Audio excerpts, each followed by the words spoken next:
The Black Garden by Dark Law. In the heart of night where shadows dance, there blooms a garden, rich and vast, a place where love and truth entwine, entangled roots and vines divine. Beneath the moon's soft silver light lies hidden paths to endless night. Here whispers echo, raw and deep, of love once lost and secrets keep. In every petal, stories bloom of passion's fire and tender doom. The thorns may pierce, the darkness calls, yet in this garden no one falls. For in the shadows truth is found, in whispers soft, yet so profound. The black garden, where hearts are bared, a place where souls are deeply shared. In the deep dark soil of night lies seeds of hope, of wrongs made right. Here in this garden, lovers learn that from the ashes they can burn. With every step the light may fade, yet in this place foundations laid. The black garden where love takes root in soil rich with life's pursuit. Through storms and winds, the petals cling, and in the darkness, hearts will sing. For here in shadows, truth does start, the black garden where we find our heart. Good afternoon, and welcome to the Create Dominion podcast with your host, Dark Law. And welcome to episode 19 of the Black Garden series. Y'all, we are winding down for the first season of Black Garden, releasing September 20th, 2024. And so we actually have a very special guest for you all this afternoon, or it could be evening, depending on where you are. And we have Mrs. Ruth Ann out of the UK. So hello, Ruth, from across the world. Hello. Thank you so much for having me. It's really lovely to meet you. Awesome. And lovely to meet you too. And again, welcome to the Create Dominion podcast and the Black Garden series. And so before we go inside the Black Garden, can you tell the audience who you are? So I am a clinical psychologist by background. And in my career, I've worked with lots of people who struggle with issues in their relationships, and particularly people who've experienced really hurtful, sometimes abusive relationships, sometimes relationships where it turns out there's been lots of deception and betrayal, infidelities. And I work with people at all stages of that. And sometimes I work with the people who are doing those really terrible things to their partner. And then I'll often work with them. And I think one of the most enjoyable aspects of working with someone is when they start dating again and they're ready to meet someone new. And they want to not repeat the past and they want to do something different, which is probably one of the reasons you wanted to talk to me. So that's kind of what I do. So yeah. Awesome. Again, as I start with every episode, everything that is said may not resonate with you. Again, she's coming from professional and applicable experiences throughout her life. And so if you're listening, you're like, well, I have no idea what a psychologist does, or I have no idea, maybe you never dated before, maybe you're not interested in dating, or, maybe you're divorced or married or searching for that special someone. So this is for all parties involved, right? And so I encourage everyone listening to take one thing that resonates with you as we speak through this episode and be able to apply it to your life daily to, again, become the best version of yourself. And as always, as we say, is to create the dominion of your own mind. And so I've been saying this every episode. As we go journey inside the Black Garden, make sure you have your Band-Aids, your peroxide and your ice packs in case you get any cuts or bruises from the thorns as we go through this episode and conversation. And so again, I want to welcome everyone inside Black Garden. And so to get started, inspired you the most to become a psychologist in that realm? Oh God, that's an old. I was just always interested in people. And I became a psychologist when I was very young. I went through university. I did well. I got good grades. And I was just interested in people. I wanted to work directly with people. And so I went down the road of training as a psychologist. And I loved it. But I suppose where I've kind of shifted, I used to work a lot with people with quite severe mental illness. And I still work with people who have mental illness. But increasingly, I've worked more and more with people who are not mentally unwell, but they're really struggling with some aspect of their relationship. And to me, that's just such a interesting place to be. It's also universal. There's not a human being alive who hasn't struggled at some point with relationships, including me. We as psychologists think we don't struggle with these issues ourselves. We're deluding ourselves. But and that's where I went, kind of probably partly through my own challenges and my own relationships, plus the experience I had with so many people with how the relationships were impacting their lives for better or worse. So it was like people who had really severe mental illness who were hugely supported by their relationships, and others for whom their relationships made everything 10 times worse. So that's kind of why I chose to specialize in the relationships field. Awesome. I love that you said that because a lot of times we think that, coaches, psychologists, therapists, etc., or doctors, lawyers, whoever, we always think that when you seek professional help, that person's perfect and they have it all figured out. So I love that were appreciate your vulnerability and, stating that, you are still human and, you're still actively, working through life yourself, right? Because we're all human. And I hope that, brought some comfort to, there might be someone listening in the audience that, maybe they wanted to seek a psychologist or maybe they wanted to seek professional help and they're kind of like nervous of what, a psychologist or a professional might think of them. And so I just want to let you know that if you're listening and hearing that, go ahead and get help. They're human too, and they're there to listen. And I love that you're applicable and practical within your practice because, again, you've gone through it. You're going through it with your clients, not just speaking from a sense of, I always call it the rah-rah talk or like the cliche, you go, champ, you get in the game, you got it. And so I do want to speak, first I want to speak on what is the kind of commonality that you've seen within your career with like the dating issues. I know you cover a wide range of, infidelity and different things of that nature, but what have you seen that's like the most common misconception as you work with people? Oh, I mean, this is such a big question because there's like so many. Let me give you some examples and maybe you can give me some guidance as to what would be most useful for me to talk about for your audience. So, if you go on TikTok or indeed YouTube or Instagram, there's so much dating advice that is just, I don't know who these people are or where they met people. It's like game playing. And like often telling women, well, if the guy doesn't seem that interested in you, pull away, go quiet, stop texting him, and then he'll come back to you. And I'm like, really? You want that one, do you? The one who went silent for 2 weeks? That's the one you want?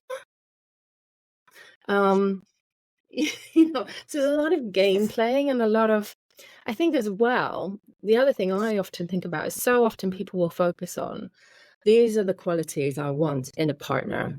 I want someone who's tall. I want someone who is, and sometimes they're kind of superficial, like height or their looks or something like that. But other times it's, they're good things. Like I want someone who's, kind. I want someone who's caring. I want someone who's gentle. I want someone who's got a sense of humor and can make me laugh. I want someone who's resilient. I want someone who maybe has some of the strengths that I'm weak in, someone who's a little complementary. I need a partner who's organized because I'm not. He's got to be a good problem solver because I'm the panicker, right? So those kind of things.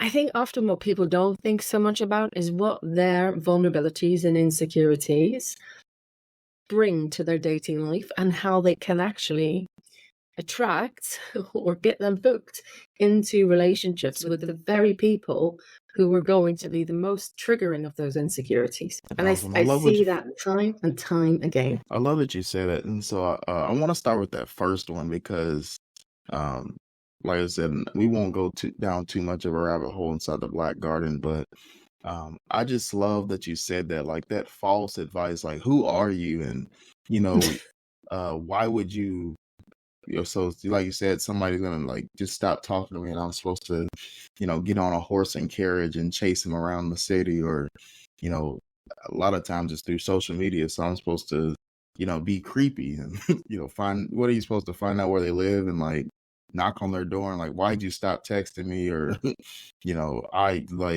I demand you acknowledge me now, right? And it's kind of creating like a toxic dating profile within society, because we're listening to people that have no idea what they're saying. They're just quoting things and saying what they think sounds good instead of applicable, practical, techniques and skill sets that they utilize within their own life.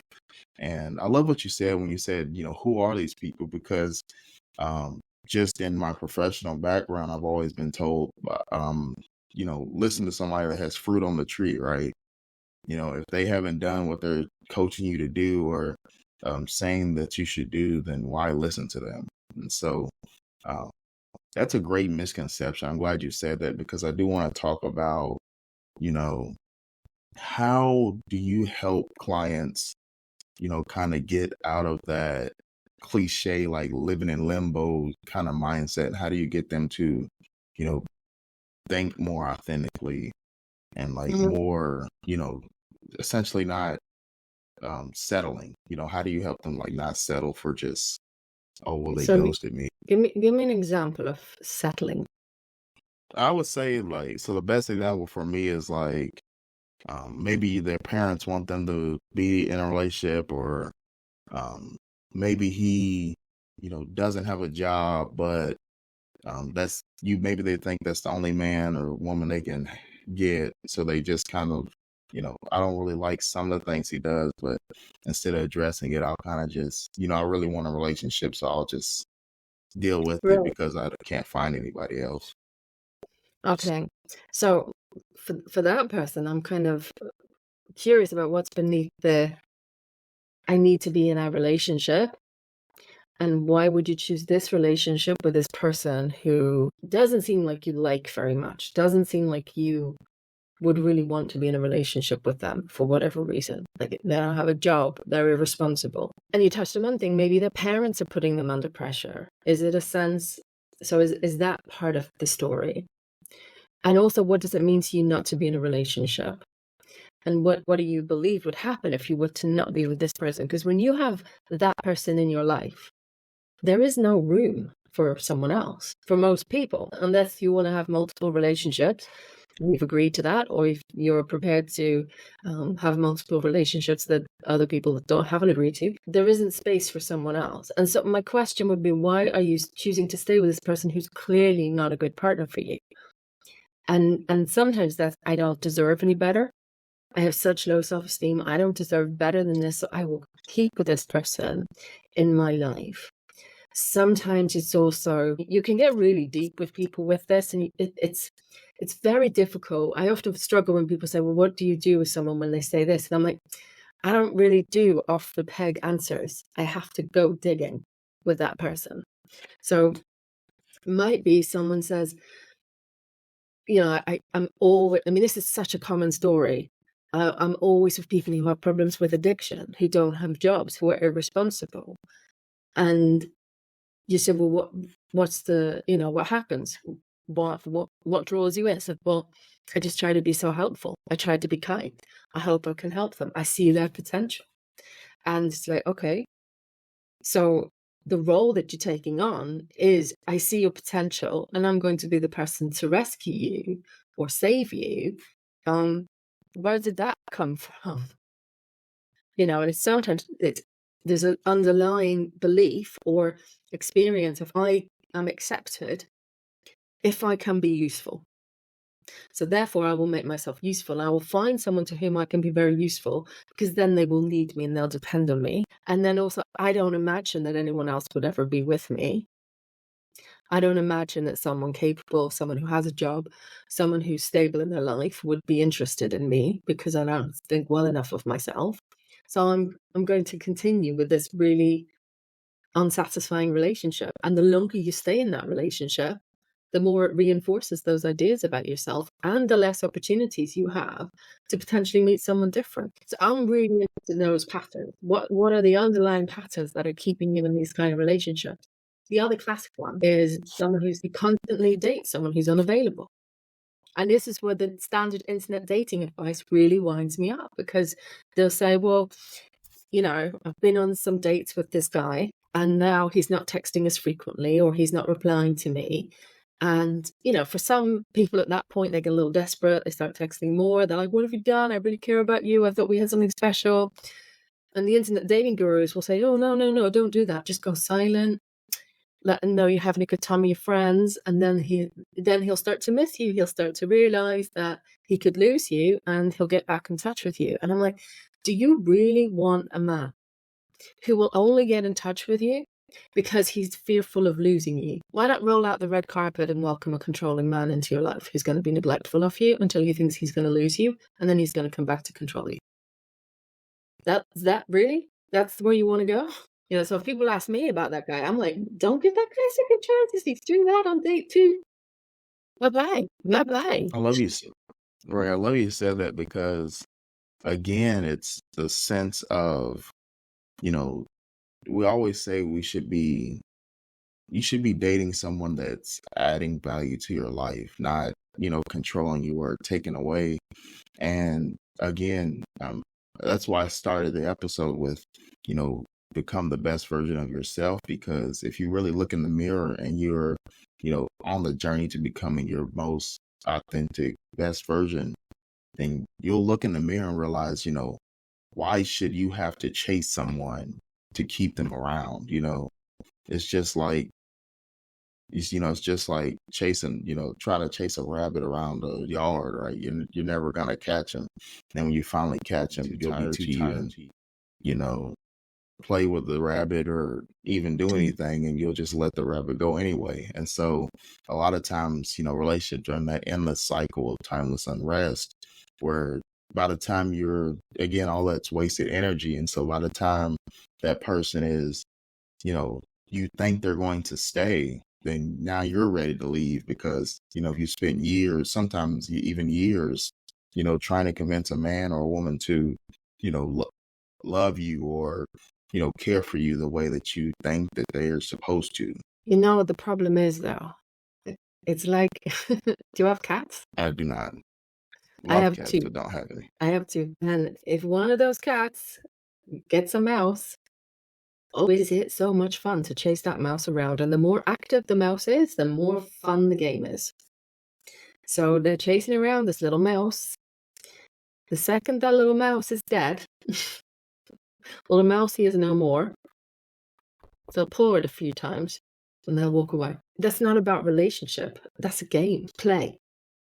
And when we treat dating like a game of cat and mouse, predator and prey, apart from that's a horrible way to treat other human beings, it's a game that's not gonna lead to a relationship. I love you said that. That's like that's a perfect analogy, because I think that's like learned behavior within society, right? We're taught you have to, and I spoke on this many times, like that transactional mindset where, you know, oh, if he gives me money, then I'll give him this, you know. Again, it's like, you know, the game of cat and mouse, shoots and ladders, Candyland, whatever you used to play, you know, cards or poker, you know, or I got to put a chip in to get, you know, just to see if I can draw the card, right? You're playing a game, and it's, you know, a game that you'll never win. And well, I the think problem that's is the the big game thing. is fun, but it's a game of, it's not 2 equals playing together and having fun together. It's not my 2 cats playing with each other. It's predator prey, and it's either someone gets away or someone dies. You know, it's not a sustainable, lasting connection, but it can be fun while it lasts. And that's kind of the problem. It's like, I don't know if you're familiar with her work, Esther Perel, but she'll often say you have to decide, do you want a love story, which may be a wonderful love story, but it's going to be short? Or do you want a life story? Do you want someone with whom you write a life story together with? And I think we put way too much emphasis on find the one, catch the person, and nowhere near enough on how do you build a lasting connection, a lasting relationship? How do you create life together? And I think that's even harder now in our current culture than ever before, because in the past, people used to marry really, really young. And I'm not suggesting we go back to that, because I'm glad I didn't get married at 19 or younger. But at that stage, people's expectation was we get together, we figure out who we are, we figure out what we're going to do, and we build a life together. Now, most of us sort our lives out. We study, we go to work, we progress in our careers, and we don't think about settling down until we're well into our 20s, 30s, or even 40s. And at that point, you're looking for the cherry on top of the dessert. I've done it all. Now I just want my little cherry to go, ta-da. So I think there is a need to shift towards how do we build together? How do we create something new together? And I can tell you, when I was dating, I dated some men. I did internet dating. And I went on dates with men, and it felt like I was being interviewed for the wife position. But it was very much like, I have this life. I built it. These were nice guys. These were really lovely, decent men. But they had their careers. They often had a nice house that they were living in. They were quite successful. And they were looking for someone to install in the wife position. But they really almost didn't seem able to think, who is this woman in front of me? What's her story? What's her history? What does she want? What does she want to build? And that was really jarring for me as a woman who also had her own career, had built her own life. And I'm like, well, you want to install me as the wife? No, but it was kind of interesting, because when I did meet someone who got very serious, who I've now been with for nearly 9-10 years almost, it was very, very different. We were both very established, but right from the off, I remember very early on, he was like, what's your plans for the future? What are your hopes? And it was like, this feels different. This is someone who's wanting to build something new, create something new.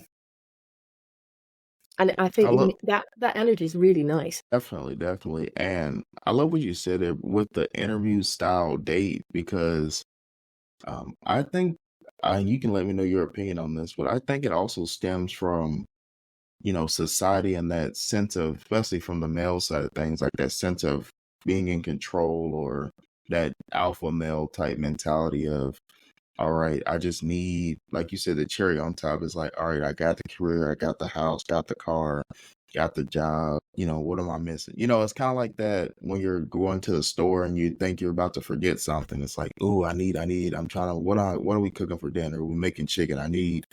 I'm out of butter. I'm out of milk. I got to go get the milk. So it's like, it's the same sense, you're running to the, you get your clothes on and go to the store, but in this sense, you're going on a date, and it's like, you're sitting there eating dinner, or, whatever, however you do your dates, and you're just like, ooh, what do I need? Oh, I need a wife. Boom. Like, hello, my name's John. How are you? Would you be my wife? Because I need a wife. Breathing partners. Right. And so I love that you said that, because I think it's also, I'll speak on this too from a male perspective, is I think it's also this sense of pressure on the male side, just from society.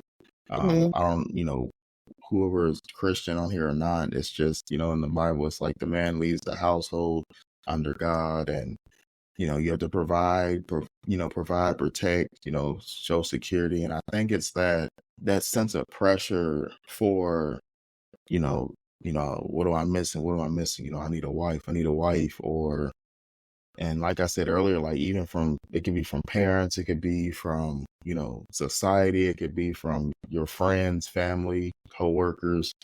Like, I'm looking around, everybody's married, or everybody's got somebody, yes, I'm successful, but there's a story underneath what you're saying, though, that is almost saying, I'm to be the leader of the household, I'm to be the provider, and I have to earn that position.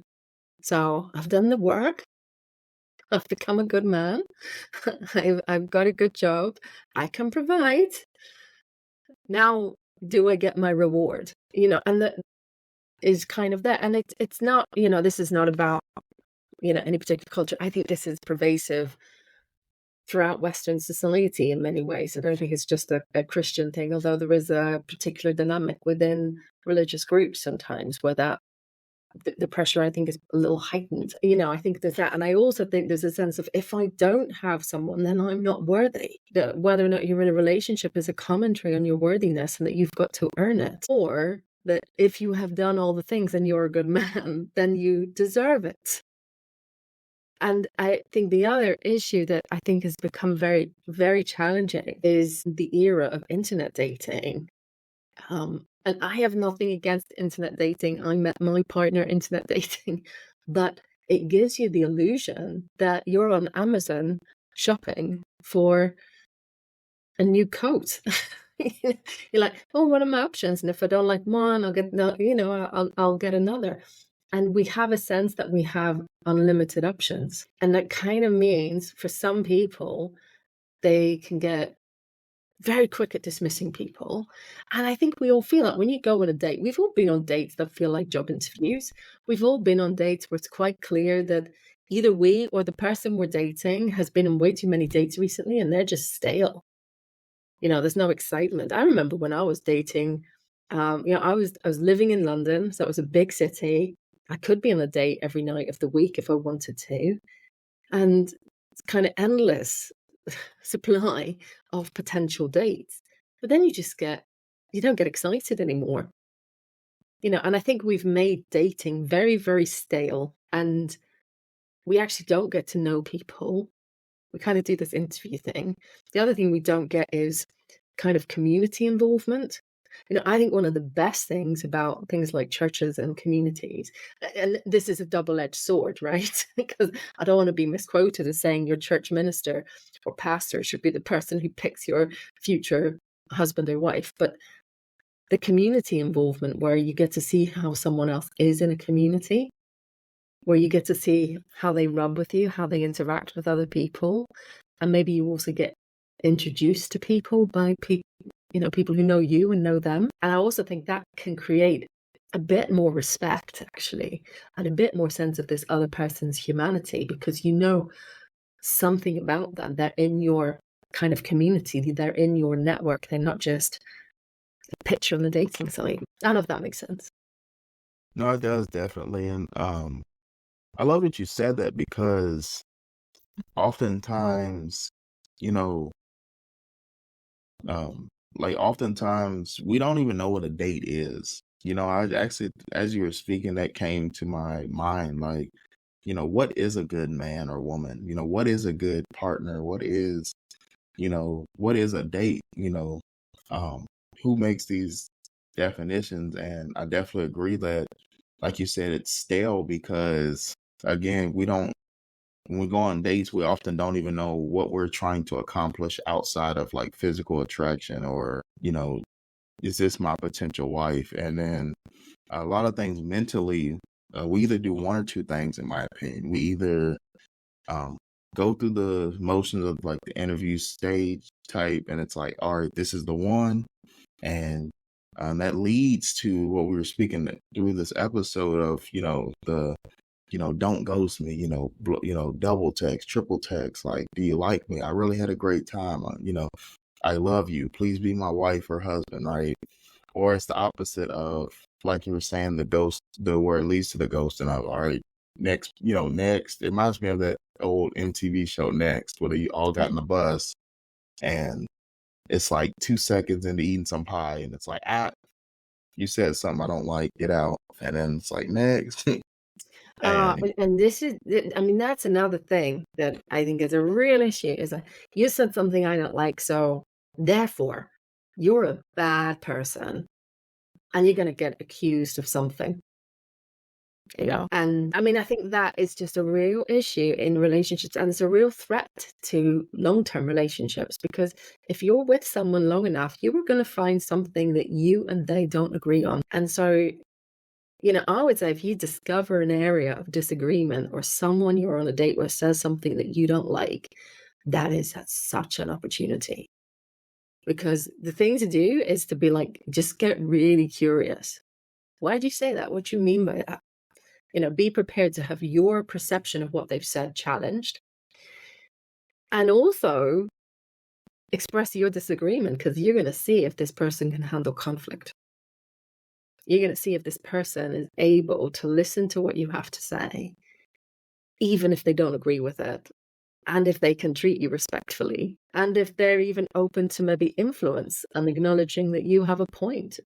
And if you can acknowledge that they may have a point, that things are not black and white, that is gold when that happens in a dating context. You said something right there. And what it reminded me of is a lot of people just don't have like going right into your psychology background, a lot of people just don't have that mental capability of, of handling conflict. It's like that flight of fear, right? It's like everything's got to be perfect. You got to agree with everything I say. If and it could be, it's not the big things, right? Like cursing or, something. Like it could be as simple as, I think you look better in the red dress, or, that shirt's too small, or, I don't really like, that genre of music. And you're like, but this is my favorite band. Like, what do you mean you don't like this? Or, I don't think we should go to, the Chinese restaurant tonight. I think we should get barbecue. It's like, but I love China. It's like little things like that, at the beginning of the dating phase that, can set people off. It's like you're watching a TV show and it's like, I don't want to watch this. I want to watch something else. And you're like, well, I want you to watch it with me. And you're like, I don't want to. And then it becomes that whole big like debate of, well, I can't believe you're mean. Like, you're mean because, you don't like my stuff. Take the TV thing, right? One person there. And this is, look, it's going to be different for different people, but you're not really fighting about what television program to watch. One person there is saying, you don't care about me and the things that I care about. And I'm going to be on my own watching this television because the things that are important to me do not matter to you. And you're not even prepared to watch the TV with me. The other person could well be thinking, why should I do what he wants me to do? Is he going to control me and force me to watch things on TV that I don't like, even though he doesn't like? Even though I don't like them, sorry. Is he going to force me to watch things that I don't like just because he likes them? Do my needs and my interests and my likes and dislikes not matter at all? Bingo. And then like I said, then it snowballs into, the arguments, and then it's like, all right, I'm done. And in your opinion, how do you feel about, like, as a society, just more emotional intelligence? And what I mean by that is, how can we, in your opinion, as we work with clients, how can we, gain that sense of, emotional intelligence and resiliency to, the opinions of others, or to those disagreements and conflict? Because I just feel like dating on both, and it's not just men or women, it's like both sides, but it's like we just, again, like what we've been saying, like dating's a game and it's stale, and it's like we just, one wrong thing happens and it's like, well, I'm out. Look, there are incompatible values, right? If you really want to have children and the person you're in the early stages of a relationship really doesn't want to have children, ain't gonna happen. That's a time to walk. If your faith is really, really important to you, dating someone for whom faith is not important, probably not gonna happen, right? There's a range. But so I'm not saying, anyone can be in a relationship with anyone, but I do think just as a whole, we're getting more and more polarized. Society as a whole just is, from politics to everywhere you look, it's very black and white. And I think one of the things that would be so good for us is actually to be around people who are a little bit different from us. And I don't mean different as in, spending more time with the opposite sex or spending more time with people from different cultures. I mean, spending time with people who have different opinions than us. and to actually be able to see that our perspective may have some blind spots and some weak spots, and that another position may have some merit, I think would do all of us the world of good. And I think it would also really help conflict in relationship, that you don't have to convince each other to agree with each other, to actually love and like each other. And, for me, it's an interesting point for me, because I grew up in Northern Ireland. I don't know how much you're aware of our history, but I grew up in Northern Ireland at a time when there was violence in our society. There was terrorism all the time, people being killed all the time. And my family, in the late 90s, there was a peace deal was struck. And the people in my country had to vote for or against it. And my family were divided. Some of us wanted to vote yes. Most of us wanted to vote no. And I wasn't team yes, by the way, the minority. And let me tell you, we fought. Like, we argued. We fought and we argued. But at no point ever in those arguments did I think, we as a family will not be speaking next week. Or we as a family will, whatever way this vote goes, that we as a family are going to fall out or stop speaking to each other. It's like the bonds we have are strong enough to withstand some pretty hefty conflict. I think we need much more of that. Definitely well put, because again, right into what I was saying is like, a lot of people aren't willing to strengthen bonds. We kind of just, like you said earlier, want that cherry on top of, hey, I just need you to kind of like the old term, like just shut up, right? Just shut up and be my wife. Like, let's just get married. You just listen to me. Control. Right. And so, and then vice versa, just not having that willingness to, a lot of us like when I ask, like, what is a date? What's a good person or good partner? What is a good relationship, right? A lot of people, and the crazy thing is, we know, some of the characteristics of a well-balanced, healthy, happy relationship, but a lot of us aren't willing to put in the work. And what I mean by that is, a great quote that I heard in a sermon a while back is that you can't accept a role and reject the responsibility. And I just think in dating in general as a society, we want the wife. You think about, you spend your whole life, like, you see the TV, you read the books, like, white picket fence, family, 2 kids, got the house, got the car, husband goes, whatever, however you want to do your marriage. Everybody's different, but you spend your whole life on the journey and the search for, that significant other and that happy partner. And then you get a potential, maybe you're listening to this and you're in a happy relationship right now, or maybe you just met someone yesterday and you had your first date and you're like, I really like this guy or girl, and this person's, awesome so far. But you're spending all that energy and time, but, are you willing to actually put in the responsibility and accept the responsibility for what you've been asking for, praying for, actively pursuing? And just a lot of times we just, it's just same thing with like a house, right? Everybody right now is like, as the interest rate, they're going to trump with a new president or whatever, the new year, it's like, oh, everybody wants to buy a house, but are you willing to accept the responsibility of, the mortgage, the repairs, the, maintaining a household, the mold, the, the attic, the basement, the trim, the yard, there's a lot of, it's not to discourage people from buying a house. It's just that, for that example, you just have to, again, you can't accept a role and say you want something and then not accept everything that comes along with it. Yeah, and I think you touched on it's almost like you can have the two polar opposites here. You can have the person who is so idealized about relationships that they're like, I don't want to, I'm looking for the prince. I'm looking for the one who will save me. And they're so fussy. And then when they meet a conflict or there's a challenge in the relationship, something's wrong.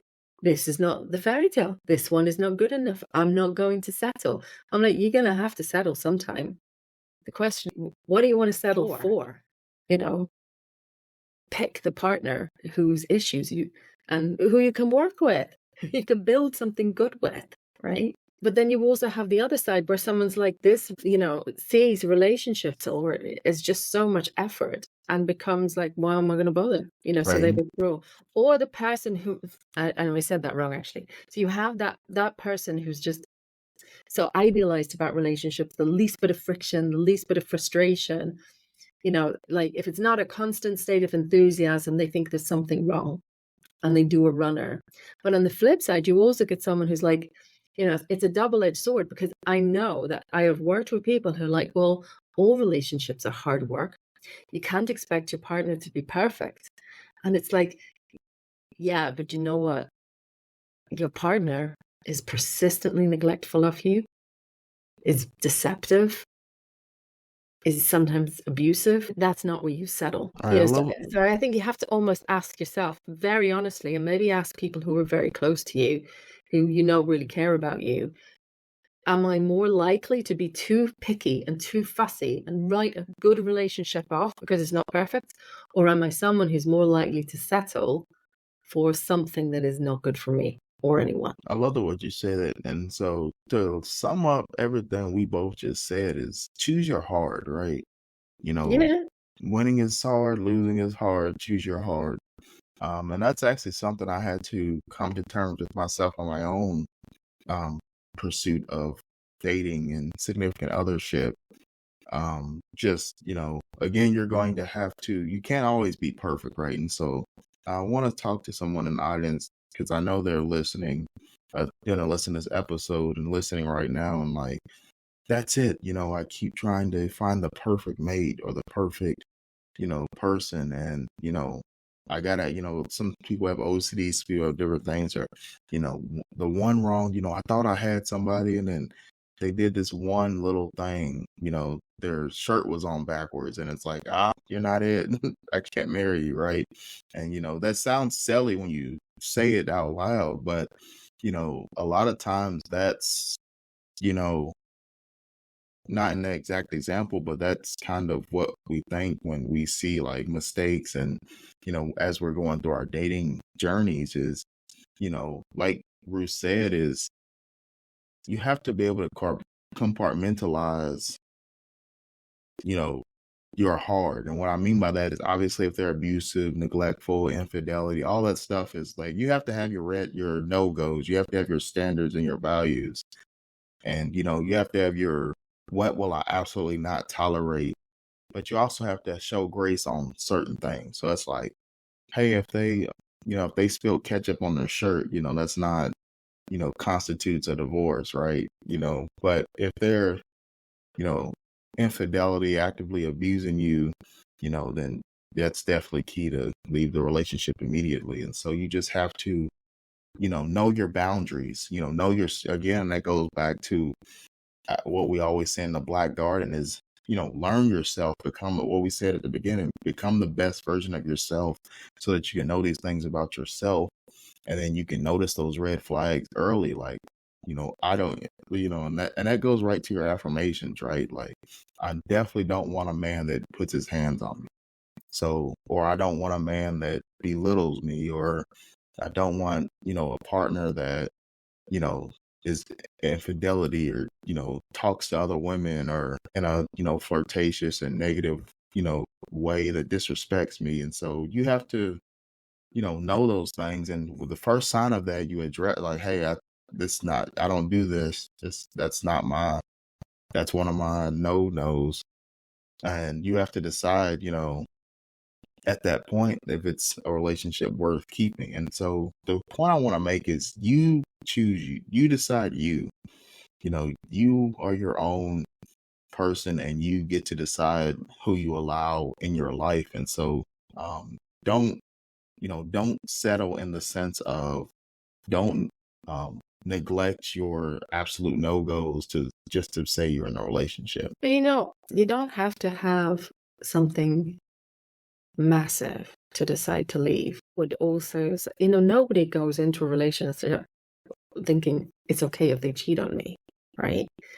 But sometimes there is a slow erosion over time. And I think early on, seeing how people deal with conflict, with disagreements, with saying no, with difference of perspective, different feelings about things, I think can be very, very telling. Definitely. And you also have to, again, like she said, is are you actually paying attention, right? Like you said earlier with your dating experiences with, kind of, you can tell when somebody's been on multiple dates. You also can tell when someone's tried too many different relationships, right? And you're just kind of like, are you actually paying attention to what they're doing early on? Or are you just like, yep, it's my wife, or, yep, I'm going to marry, or I'm going to be with this person. Yep. And then that's how you kind of get to the infidelity is, wow, I've been with this person 5 years and they've been trying to cheat on me all 5 years, or been doing this all 5 years, but I'm just now noticing because, I haven't even been paying attention. I just thought that, again, I wanted a relationship and I wanted something to work. And again, from like what we said at the beginning of the episode, those different underlying childhood traumas or different fear of rejection and different ailments within our mental blocks and traumas, that can also lead to that. And so, again, it has been a wonderful journey inside the Black Garden here. And so, Ruth, do you have any, what is some last minute motivation and some tips that you would give the audience just on dating and finding that one person, and also tell them where they could find you as well? It's very hard to just give one tip. And it's also very hard to give like one tip that's going to apply to everyone, right? Because I think there are some people who need to get pickier and there are some people who need to get less picky. I will tell you one thing. My favorite thing on a date is to get away from the interview. So I am a big fan of dates where you go and do something together. Even if it's something simple, like we just go for a walk together, where you're side by side, because I think you get much more natural interaction with someone rather than when you're like interviewing them. So you get to see something more about them. You get to see how they move. And also, I love very much encouraging people to introduce, if you're dating people who your friends and people around you, your community don't know at all, introduce them early, because you want to see how they gel with your community. And also go meet them, meet their people. Because if you want to know something, if you want to know about someone, go look at the friends. You find out a lot about someone based on who their friends are. Awesome. And again, they always say you're the average of the 5 people you hang around the most. So absolutely. Definitely. So yeah. Before I let Ruth tell everyone where they can find them, just know if the 5 people around them suck, then they suck. So you should leave. And that's the advice I have. And so you can go ahead, Ruth, and tell the audience where they could find you. And you can find me. Yeah, probably the best place to find me is YouTube. My handle is Dr. Ruth Ann Harpur. Harpur spelled Harpur. You can find me on YouTube. I also have a website, which is ruthanharpur.co.uk. Awesome. And so again, as I always encourage, I hope you took one thing, at least one thing. There was multiple things, but take at least one thing that resonates with you from today's episode. And again, apply it daily to your life to become the best version of yourself and to create a dominion of your own mind. Again, get away from the interview style type dates. Go do an escape room. Go to an art museum. Go to the library and pick out books. See what kind of genre of book the other person likes, just to see how that person thinks. How they operate daily. Again, like we've said, introduce them to that community. If you're in church, take them to church one time. If your family likes to go bowling, take them like, hey, we're going to go bowling with the family today. We're all my cousins or whoever, aunts and uncles, we're all going to go to a bowling alley and bowl or play darts or laser tag or just do different, go on walks, get in touch with nature too, see how that person acts in their own natural, realm and how they interact with people. Go somewhere with maybe not too many people, but go somewhere with a decent amount of people to see, how do they interact with the waiter, or how do they treat others as they're with you? How do they treat you around others? And so it's been a wonderful journey inside the Black Garden for episode 19. Again, we're winding down, y'all, getting ready to drop season 1. It's been a pleasure having Ruth Ann inside the Black Garden and the Creative in platform. And so, again, as always, tune in September 20th, 2024, as the whole season 1 will drop then. And so until next time, this has been Dark Law and Ruth Ann from the UK. Hello again from the other side of the world. Hope you guys have a wonderful, blessed afternoon, and see you next time inside Black Garden. Thank you.